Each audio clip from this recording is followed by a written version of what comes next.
Good morning, everybody. Today we are discussing the oxides of the nitrogen family. So the nitrogen family shows the two different type of the oxides, that is E2O3 and E2O5. As the oxidation state of the element increases, the oxide shows more acidic property.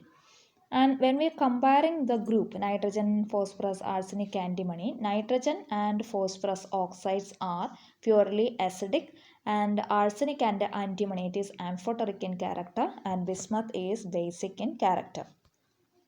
Now, first of all, we are moving into the oxides of the nitrogen and their structure. The nitrogen forms the six different type of the oxides: N2O, NO, N2O3, NO2, N2O4, N2O5, which is given in a table in your textbook.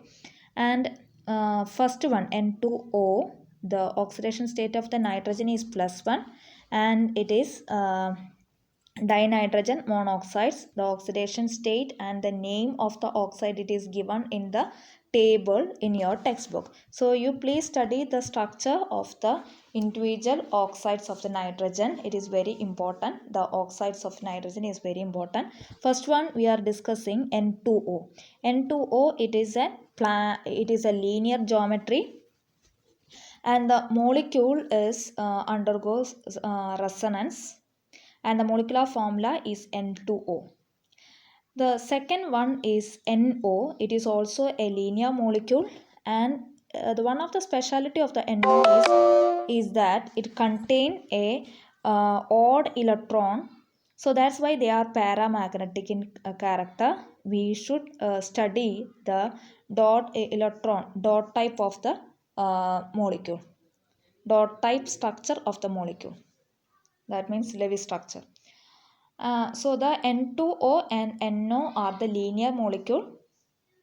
Next remaining four are planar molecule. Next we are moving into N2O3.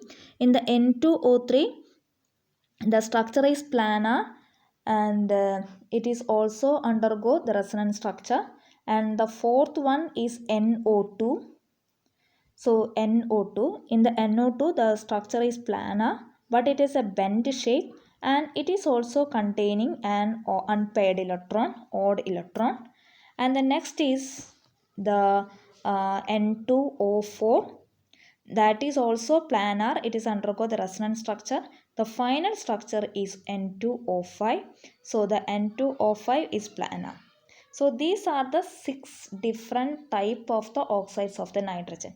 Here we can see a common factor like that: N2O first, then nitrogen, number of the nitrogen first reduces, N2O, NO, then number of the oxygen increases, N2O, NO, then NO2, then N2O3, then N2O4, then N2O5.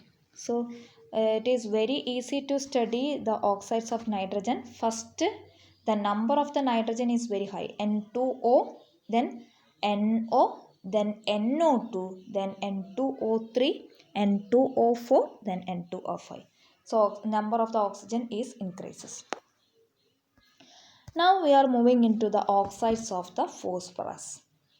Phosphorus shows the two different type of the oxides, that is the major oxides of the phosphorus, P4O6 and P4O10. The structure of the both the phosphorus is very important. It is very simple also. First of all, you draw a cyclohexane ring. Then put the top of the ring as P, then alternate oxygen. Then you complete the ring. Then after that you draw a cyclohexane, chair form of the cyclohexane in the bottom. Then join the connecting the opposite P, phosphorus. So we'll get the P4O6. Then for the P4O10, you fulfill all the phosphorus with double bond O. So we will get P4O10. Now the phosphorus show some of the oxides also, that is P4O7, P4O8 and P4O9. So as in the case of the nitrogen, phosphorus also shows 5 different type of the oxides. First one P4O6, then add one oxygen, so we'll get P4O7, then add one oxygen P4O8, then again add one oxygen P4O9, again add one oxygen, we will get P4O10. This is the simple method for studying the oxides of the phosphorus. And first of all you study the P4O10, then add one oxygen P double bond O in any one of the phosphorus, so we will get P4O7. Then add one more oxygen, one more double bond O, so we will get P4O8. Again add one more double bond O, we will get P4O9. If you are satisfying all the phosphorus with double bond oxygen, so we will get P4O10. So similarly, nitrogen N2O, NO, NO2, N2O3, N2O4 and N2O5. Thank you.